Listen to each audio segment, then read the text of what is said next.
Where do you think we are with Bitcoin, with adoption, and kind of from a market structure standpoint?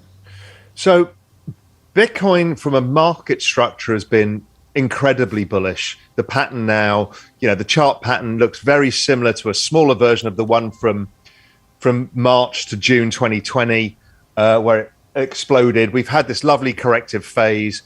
We see all the on-chain stuff, William Clemente, and Willy Woo and all those guys showing that it's all going into good, strong hands.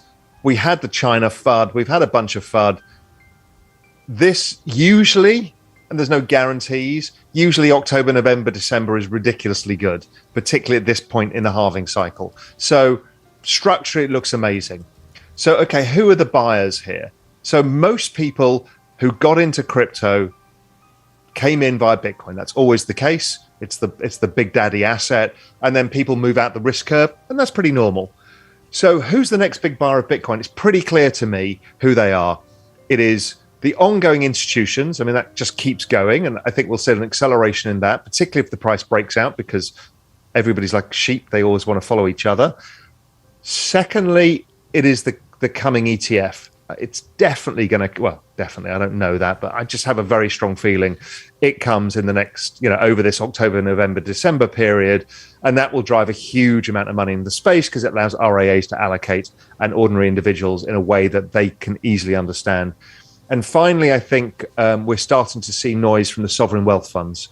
So I know some of them, and I've talked about this before with you, is some of them are already allocated, but I think we're going to start to see more sovereign wealth activity in the space. Ethereum and the Ether asset? So Ethereum, again, the charts look absolutely astonishing. The on-chain activity, the adoption is by far the largest of anything in the space. So it's huge what's going on. The move towards ETH 2.0 means that, at a simple level, everybody's going to stake everything they've got to get it there. And so that takes all the coins off the market. There's about 11% of all ETH in circulation. So it's almost unbuyable. So you bring a whale into the market, the price just explodes. So I've never really seen a setup as good as this in that respect. So I think it's a very high quality bet for the time being because of all of this stuff that's either off exchange, being staked, and there's no free supply, and demand keeps going exponential. So I like ETH overall. What's interesting is we're starting to see institutional adoption. So I spoke at Cowen's big event, and it wasn't about Bitcoin. It was solely about Ethereum, which took me by surprise. That's the first one I've done. It's kind of been referenced in other ones, but here I am now speaking to investment banks when they're asking me to come and talk about Ethereum and just skipping Bitcoin, saying, well, we assume you know Bitcoin, but here's another opportunity. So I think there's a lot more adoption to come in that space, and I think there's going to be an ETF there too. And again, with this really restricted supply that's going on because of ETH 2.0, I think it drives prices a lot. When you think about the institutions that are thinking about or talking about Ethereum and Ether, is it because they've already allocated to Bitcoin, or do you see some of them coming in and they're basically actually skipping over Bitcoin? I think there are some that are skipping over Bitcoin because they get their head around it in a different way, because they think of it as a way of playing the entire technology of the space. So then they don't, it's hard for many of these institutions to stomach the narrative, the Bitcoin narrative of a store of value that central banks are destroying the world and a lot of this stuff, because that kind of goes against a bit of their business model. But Ethereum is not as, it doesn't feel like it's attacking them as much, because it's like, here's a space and we're building decentralized finance on it, and everybody can participate. It doesn't feel that they have to change their internal narratives. So some are finding it just a bit easier to get their heads around what it is without kind of going against or kind of exposing the Wizard of Oz, which is the central banks and what they're doing to currencies overall. We need a Bitcoin price prediction by end of year, and I need an Ethereum price prediction by end of year. What do you got for us? I was doing some work on this on the weekend for Global Macro Investor. I'm kind of thinking, I'm kind of a little bit overly bullish right now. And I think the cycle, well, no, because that's not fair, because I was looking at the cycle itself. I think Bitcoin somewhere north of 200 and ETH closer to 15K. But I think we finished the cycle with Bitcoin closer to 400 and ETH closer to 40,000. All right. So you think by end of year, we've got Bitcoin 200K or so. We've got ETH at 15K. You think end of cycle, which in your opinion, it sounds like kind of February, March of next year. Something like that, yeah. Bitcoin's 400,000 and ETH is 40,000. Yeah. There's a lot of people watching who hope you're right.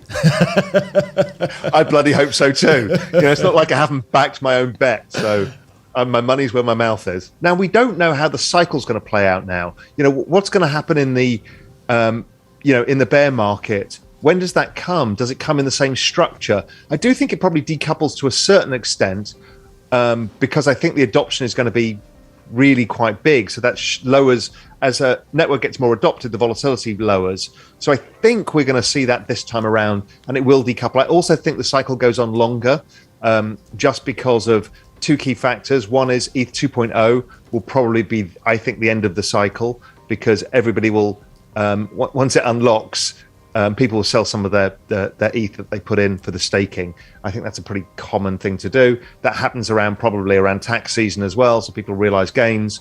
And then in addition, I think the ETF will have come out at that point, and a lot of the pent-up demand will be in.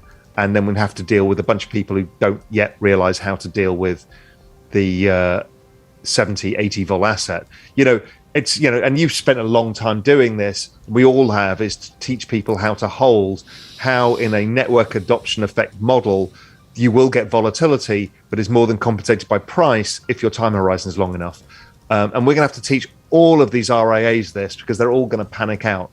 So, there's a lot of work for us all to do to get people to understand how to deal with high vol assets and what it means as well, what it could mean if they do hold on. I've got two of my brothers here with me, and they got a couple of questions as well. What do you guys got?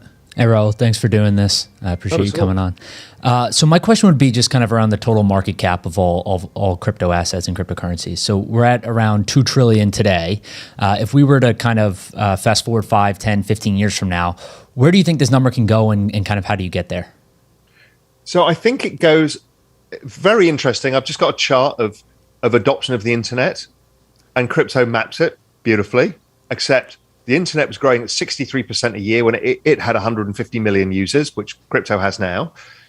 So it was growing at 63% a year. Crypto is growing at 113%. So this is double the adoption rate of the fastest adoption of technology in all recorded history. So we've never seen anything like this. Extrapolate the maths, you get out to 1 billion people by 2024. So this is going to happen really, really fast. By the end of the decade, you're probably at 3.5, 4 billion people, so most of the world. So what does that mean for asset prices? Well, almost all the major asset classes, whether it's equities, bonds, real estate, they're all kind of in the 150 to $300 trillion range. Now, we kind of know that most of those assets are going to go on the blockchain anyway, but let's ignore that. To put this where I think it's going, it's currently 2 trillion. I think a roughly fair value to fit in with the other asset classes is 200 trillion. So it's 100x. We've never had an asset do 100x of that kind of magnitude in all recorded history. I mean, we've never seen it before. None of us have lived through this.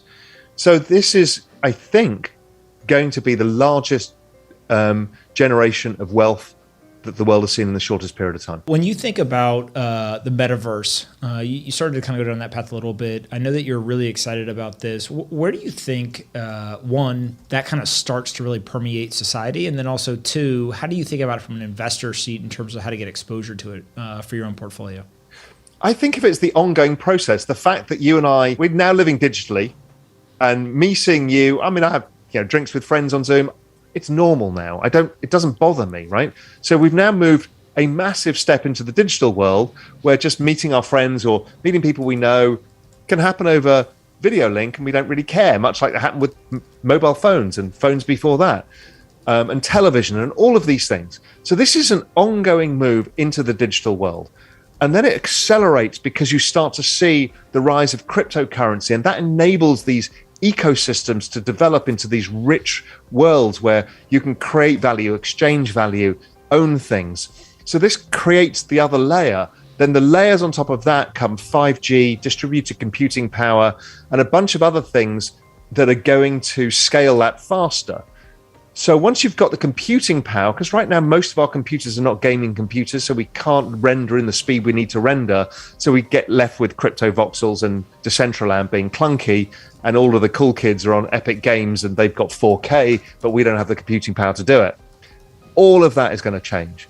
So all this is the metaverse. It gets thought of in so many ways. For me, it's like our digital fluidity, where we can live and move around in this digital space, interact with our physical space, whether it's through augmented reality, virtual reality, just normal kind of digital world, and we can kind of create lives within it. So we're creating income streams. We're seeing that with Axie Infinity right now.